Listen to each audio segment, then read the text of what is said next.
اعوذ باللہ من الشیطان الرجیم بسم اللہ الرحمن الرحیم۔ سامعین کرام، آج منڈے کی صبح ہے اور 26 اکتوبر ہے۔ امید ہے کہ آپ سب صحت اور ایمان کی بہترین کیفیت میں ہوگی اور اللہ تعالیٰ آپ کو اور آپ کے اہل خانہ اور اعزاء و اقارب جو دنیا میں ان کو اپنی عافیت میں رکھی اور جو اس دنیا سے رخصت ہو چکی اپنا وقت مقرر پورا کر کے اللہ تعالیٰ ان کو اپنی جوار رحمت میں اور درجات بلند فرمائے۔ آج میں ایک چھوٹی سی مثال سے، ایک دوست ہیں ڈاکٹر منہاج صاحب انگلینڈ میں، انہوں نے ایک یہودی رابی کا واقعہ بھیجا کہ ایک وہ شادی ہو رہی تھی تو اس رابی نے، استاد نے، یہودی استاد نے، یہ ہمارے ہاں بھی یہ وزڈم ہے، مولانا روم کے ہاں بھی ایسی حکایات ہیں، امام غزالی کے ہاں بھی ہیں اور نہج البلاغہ میں بھی ہیں، غنیت الطالبین میں بھی ہیں، حجت اللہ البالغہ میں بھی یہ انسان کو وزڈم سکھانے کا طریقہ کار ہے۔ تو وہ کہہ رہا تھا کہ اس نے کہا کہ تم میرے شاگرد ہو، تو کہتا ہاں مجھے معلوم ہے۔ کہتے تم کیا کرتے ہو؟ کہ میں بھی استاد ہوں تمہیں دیکھ کے، تمہاری وجہ سے میں آج استاد ہوں۔ کہتا وہ کیسے؟ کہتے ایک دفعہ ایک لڑکے نے کی گھڑی تھی، بڑی اچھی تھی، وہ اس نے جیب میں رکھی ہوئی تھی، اس کے والدین نے اس کو دی تحفے میں، تو میں نے اس نے گھڑی رکھی تو میں نے چوری کر کے اپنی جیب میں رکھ لی۔ کلاس میں جب آیا تو اس نے شور مچایا، تو ٹیچر نے ایک دفعہ، دوسری دفعہ، تیسری دفعہ کہا، تو بعد میں دروازہ بند کر لیا۔ اس کے بعد اس نے سب کی تلاشی لی اور سب کو کہا کہ آنکھیں بند کر لو۔ آنکھیں بند کی اور پھر اس نے ایک ایک کی تلاشی لی۔ اس نے اس لڑکے کے جیب میں سے گھڑی نکالی اور پھر سب کی اس نے تلاشی لی اور اس کے بعد وہ جا کے ٹیبل پہ کھڑا ہو گیا اور اس نے کہا کہ تم نے گھڑی بھی نکال لی، پتہ لگ گیا، لیکن کبھی تم نے مجھے امبیرس نہیں کیا، کبھی تم نے شرمندہ نہیں کیا، کبھی مجھے چور کا الزام نہیں لگایا، مجھے ذلیل نہیں کیا، مجھے نظروں میں گرایا نہیں، کبھی میری بدنامی کا باعث نہیں بنے۔ میں تمہاری اس ٹیچنگ سٹائل سے میں سمجھا، میں نے کہا کہ میں بھی ٹیچر بنوں گا۔ تو کہتے تمہیں یاد ہے کہ میں ہی وہی لڑکا ہوں؟ کہتے اس نے کہا کہ میں نے بھی آنکھیں بند کی ہوئی تھیں۔ یہ وزڈم کی باتیں ہیں، ڈیو رابی نے یہ ایک ویڈیو پہ سنائی، ہر جگہ وزڈم ہے۔ میں اس سے یہ سوچ رہا تھا، دیکھ رہا تھا کہ یہ کہاں تسلسل خراب ہوا۔ اب اسے میں کیا بتاؤں کہ تمہاری کتب میں آیات آئیں، نشانیاں آئیں،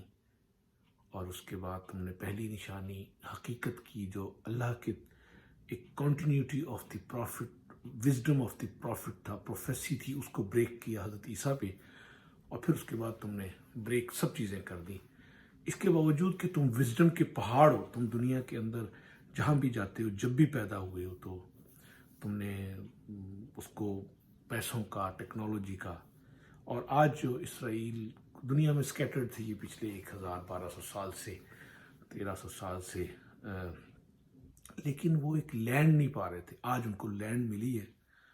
اور اس کے اندر وہ جو تحقیقات کر رہے ہیں، جو علم حاصل کر رہے ہیں، اس کے ذریعے جو دنیا کو نیست و نابود کرنے کے وہ فلسفے تیار کر رہے ہیں، وہ لینڈ چاہیے تھی انہوں، اور وہ بھی امن نہیں کر رہے۔ اسی طرح ہماری معاشرے کے اداروں کا ہوتا ہے کہ میں دیکھتا ہوں انہوں نے بہت معاشرے کے بڑے انٹیلیجنٹ اور بڑے ایلیگنٹ قسم کا جو چیپٹر ہوتا ہے مختلف سیاسی پارٹیوں اور نظریات کے لوگوں میں، ان کو کیپچر کر لیا ہوتا ہے کچھ ایک لوگوں کی وزڈم کے ساتھ، لیکن انفارچونیٹلی پھر ان کے وہ دماغوں کو اور وہ اپنے لیے، مثلا جیسے کہ پیپلز پارٹی تھی اور اس نے بھٹو کے کزمانی لوگوں کو لیا، اسی طرح اور سلوگن کے اوپر یہ سارا کچھ چلتا آیا۔ اور وہ تو آج پولیٹیکل سسٹم کے اندر سیاسی پارٹیاں جب سارا کچھ کرتی ہیں تو وہ لوگوں کو جکڑ دیتی ہیں اپنے ساتھ، اور اس کے اندر وہ ہمارے پاکستان کے سیاسی نظام کے اندر لوگ یہ نہیں ہے کہ پارٹیاں فنڈ ریز کریں، ان کو لیگلی اجازت ہو، وہ ٹیکس منی ہو اور اس کو ڈیڈکشن ملے ٹیکس کے اندر ہو، سارا ہی سسٹم. یہ میری کوئی آئیڈیا نہیں، یہ جو ہے ویسٹ کی ڈیموکریسی کے اندر تمام پارٹیاں اپنا فنڈز اکٹھا کرتی ہیں، ان کے ذریعے وہ لڑتی ہیں. اور میں نے کیونکہ الیکشن بھی لڑا، میں ایک تنظیم سے تعلق رکھتا تھا، تو اس کے وجہ سے وہاں کی لائکنگ اور نان لائکنگ کی وجہ سے میں کتنے پیسے لگا سکتا تھا. تو اس کے بعد جو اپنی انا کے مطابق تنظیموں کو چلانے والے لوگ تھے، وہ ایسے لوگوں کو پیسے نہیں دیتے، بلکہ وہ اپنی لائکنگ کی بنیاد پہ جو آفس بیئررز ہوتے ہیں، جو ان کے لیے کام کرتے ہیں، جو ان کے لیے مخبریاں کرتے ہیں، جو ان کی انا کو تسکین پہنچاتے ہیں، جو ان کے مراتب اور ان کے منصوبوں کو، تو ان کو وہ کرتے ہیں اور ان سے وہ بہت سارے کام لیتے ہیں، جس کا نتیجہ ہے کہ باصلاحیت لوگوں کے دماغوں کو جکڑ لیا جاتا ہے کچھ جو نظام کو خراب کرنے والے. اب اس میں یہ ہے کہ مذہبی لوگوں کے پاس سب سے زیادہ دیانتدار، محنتی، اپنی کاز کے لیے کام کرنے والے لوگ آئے. سیاسی پارٹیوں کے اندر اب ظاہر ہے، مطلب پیپلز پارٹی ہے وہ پرو لبرل اور ڈومینیٹڈ شیعہ کمیونٹی ہے، کیونکہ وہ پاکستان میں وہ ہے، تو وہ اپنی ڈومینیشن چاہتے ہیں، جس کے لیے وہ اسلام کو اس طرح نافذ نہیں کرنا چاہتے، کیونکہ 90% سنی آبادی ہے، تو لہذا تشیعہ آبادی وہ مختلف پارٹیوں میں جا کے، اور یہ بیسیکلی پیپلز پارٹی وہ ایسے نظریات کی پارٹی ہے جس سے بنیادی لبرل کا نام لے کے وہ ایسے پرو ایران پارٹی ہے. اسی طرح پھر یہ مختلف پرو سعودی پارٹیز ہیں، اور جو پاکستان کے وجود کے اس کے مقاصد کی آج تک تکمیل نہیں ہوتی، اس کی یہی وجوہات ہیں. کچھ سمجھدار لوگ ان کے ساتھ لگے، کچھ لبرل، کچھ دین بیزار، کچھ اس طرح کر کے ایک، اور کیونکہ کوئی انٹرنیشنل پریشر بھی رہا سارے کا سارا، تو یہ. لیکن میں بات کر رہا ہوں اس فیکٹر کی جس کے بعد دیانتدار، ایماندار، نیک، پرہیزگار، باوسائل، محنتی لوگ آئے. اس سے بھی ہمارے سیاسی وہ آگے نہیں آ سکے، وہ بھی انہیں اپنی پارٹیوں کی انٹرنل محلاتی سازشوں کا شکار ہو کے وہ لوگ بیکار بن گئے، اور وہ معاشرے کے اندر کوئی اعلیٰ قیادت اور وہ نہیں پیش کر سکے. اس لیے کہ ان کے ایک پولیٹیکل ایکٹ آنا چاہیے جس کے اندر پارٹیاں اور جو الیکشن لڑتا ہو وہ فنڈز اکٹھے کرے. فنڈز اکٹھے ہوتے ہیں، بتایا ہے، لیکن اس کے اندر کرپشن یہ ہوتی ہے کہ وہ فرد یا پارٹی جو فنڈز اکٹھے کرتی ہے وہ اپنے ذاتی بنا لیتی ہے. دیکھیں نا، اس نے نواز شریف نے اور پیپلز پارٹی، انہوں نے جب فنڈز دیے تو کروڑوں کے فنڈ ان کے ثوابدیدی اختیار میں چلے گئے، اور اس کا کوئی حساب کتاب نہیں. یہ لوپس تھے. میں نے کچھ تھوڑی سی ہسٹری اس لیے بیان کی، تو میں آپ کو کچھ تھوڑا سا سینیریو بھی بتانا چاہتا تھا. تو اس ملک میں اسلامائزیشن نہ ہونے کی وجہ بھی یہ ہے، اور اس کی فنڈامنٹلی اس کو ڈی ریل کرنے کے لیے مختلف کچھ، نہ خدا ہی ملا، نہ وصال صنم، نہ ادھر کے رہے نہ ادھر کے رہے. ہم مختلف، ہمارے اندر خود اعتمادی نہیں ہے، جس کی وجہ سے ہم یہ کرتے چلے آئے ہیں. آج میں پوسٹیں دیکھا کرتا ہوں، بیچارے مالی طور پہ آسودگی حاصل کرنے کے لیے یورپ کا سفر کرنے والے لوگ آتے ہیں، وہ بیچارے اسی کو سمجھتے ہیں کہ سارا کچھ ہے، اور جب ان کے ہاں بھی ایک طبقہ ایسا ہے جو بہت زیادہ سیکولر اور لبرل ہے، لیکن بنیادی طور پہ وہ اخلاقیات کے، انہوں نے بس تنگ آ کے مذہبی منافقت کے کردار کی وجہ سے انہوں نے مذہب کو نکال کے اس کے اندر لا اور اخلاقیات کو، موریلٹی کو بیچ میں پش کر رہے ہیں، لیکن اس کے پیچھے فیتھ کی طاقت نہیں ہے، تو لہذا وہ رزلٹ نہیں دے رہا سارے کا سارا. تو ہمیں ایک پولیٹیکل ایکٹ لانا چاہیے جس کے اندر جو دیانتدار اور مخلص اور محنتی پولیٹیکل ورکر ہیں، جو الیکشن کے ذریعے آگے آنا چاہیے، ان کو تحفظ ہو، یہ سارا اپنے فنڈز کو جنریٹ کریں اور وہ خرچ کریں، کیونکہ وہ ایک پبلک سروس میں آنے والے پبلک سروس کے آفس کو چلانے کے لیے تو ان کے پاس فنڈز نہیں ہوں گے. تو یہ میں آج کی ویڈیو کا، اور یہ جو ساری کرپشن باہر سے پھر جب آتے ہیں تو وہ پیسے جیسے آج کل آ رہے ہیں، پیسے کہہ رہے ہیں کہ ان کو کوئی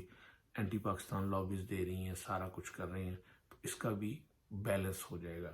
یہ مختصر سی گفتگو تھی جو میں آپ سے کرنا چاہ رہا تھا. تو وزڈم ہر جگہ ہے، تو ہم نے بھی وزڈم کو بریک کر دیا درمیان میں، انا کی وجہ سے، اپنی ایگو کی وجہ سے، اپنی ناسمجھی کی وجہ سے، اور اپنے آپ ہی کو سب کچھ سمجھنے کی وجہ سے، ورنہ یہ پاکستان کی جو تحریک تھی 1857 کے بہادر شاہ ظفر کے بعد جو مسلمانوں کا قتل عام یہاں کرسچن ڈومینیشن موومنٹ کو کرنے کے لیے پوری دنیا میں برطانیہ نے اس کی پشتنائی کی. اس نے پہلے لوگوں کی اوٹومن امپائر اور اس طرح چائنیز اور اس طرح جرمن اور اس طرح لوگوں کو تباہ و برباد کیا، کیونکہ 2000 سال سے نائکنز اور جو اسکینڈینیوینز تھے وہ برٹن کو برباد کر رہے تھے. برٹن کی ہسٹری 1000 سال کی ہے، اور اس کے بعد پھر اس نے جب سیکھا تو اس نے دنیا کو کر دیا. اس کے پیچھے فیتھ